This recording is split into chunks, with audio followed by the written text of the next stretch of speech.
All right, what's going on, miracle makers all around the world? I am Eric Capehart, founder of All the King's Men Mentoring Organization right here in Nashville, Tennessee, and I am your expert mentor as well. It's day 11 of National Mentoring Month, and I'm here today to give you a quick message about how to connect to your mentee. All right, all this week I'm going to be talking about the stages of mentorship.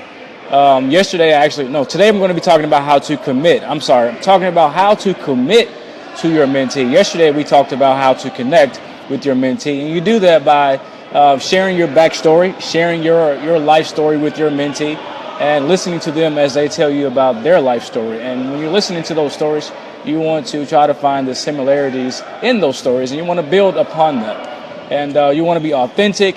You want to be non-judgmental.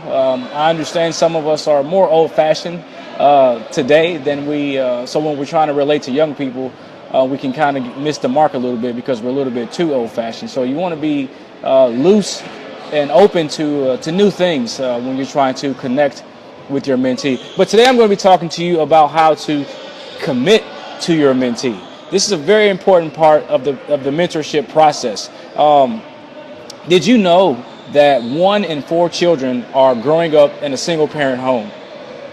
That's 1 in 4 children in the United States of America is growing up in a single parent home. And so what we can take from that is that 1 in 4 children already knows what it feels like to have someone who is expected to be in their life not to be there.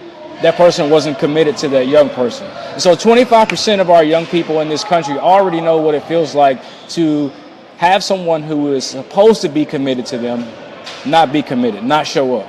And so as mentors, we want to be very intentional about being prepared to commit ourselves to that relationship.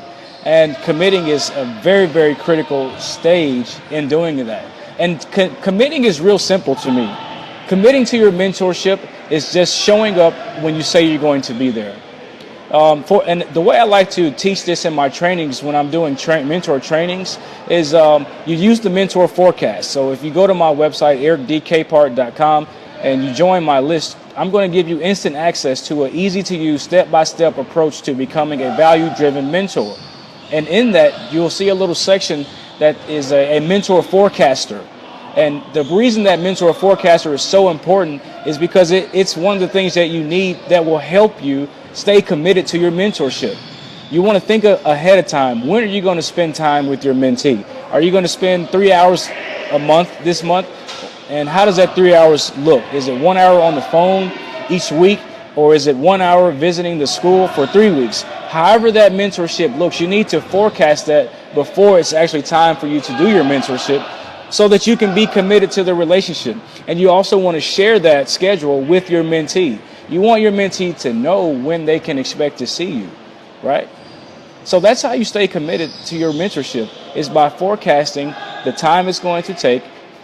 Sit down, think about when you're going to be with this person, share that information with them, and show up when you say you're going to show up.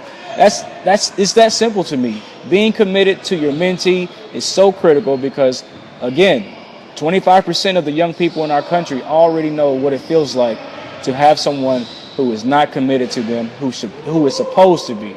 And as a mentor, you don't want to be another person that's going to do more harm to that young person than good. That's it. That's my message for today. I'm about to get a workout in. I had a good meeting this morning with a guy that's going to be joining my team. And he's going to be helping me as I work to deliver more valuable content to you. And we're going to be building this thing up bigger than it is. In 2017, it's going to be a great year. I'm trying to reach 1,000 mentors. I'm trying to reach 1,000 mentors. And if that is you, if you are a person who is serious about mentorship, at any stage of mentorship, you might be a new mentor, you might be an experienced mentor, or you may be someone like me who is an expert mentor. I'm trying to connect with you. And all I need for you to do is go to my website, ericdkpart.com. It's right there in the title. And join my list. That is a growing list of people who are passionate about becoming mentors, people who are ready to learn more and take their mentorship to the next level. I'm even going to be doing some trainings later this year on people who are ready to start their own nonprofit organizations. I'm going to be helping you do that, helping you get to move from where you are to where you want to be. What's up, Deontay? Good to see you again, brother. And again, I hope you are mentoring somebody somewhere. If you are, just let me know. Hey, man, I'm mentoring, so I'm right there with you. Again, go to my site, join my list, join this growing list of people who are committed to becoming value-driven mentors. And I want to tell you this. A lot of people think to themselves, when they start thinking about being a mentor, they start to ask themselves this question. They ask themselves, what do I have to offer? What is it that I have to offer? And there's some people who don't think that they have anything to offer as a mentor. And every time I hear someone say that, I ask them a simple, I make this simple comment to them. I say, you mean to tell me that you've lived your whole life to this point, to where you've learned all these things and you've experienced all these different things in your life. You don't think that any of that has any value that can be helpful to someone else?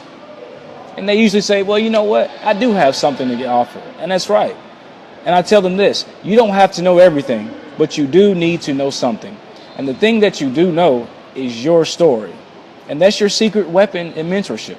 So that's going to be my time for today. I appreciate you guys staying with me. It's day 11 of National Mentoring Month. I'm going to be coming live every day, giving you some of my best tips about mentorship, giving you my mentorship stories, and just having a good old time in the name of mentorship. I hope you're having a great day. I will see you tomorrow. And as always, happy mentoring.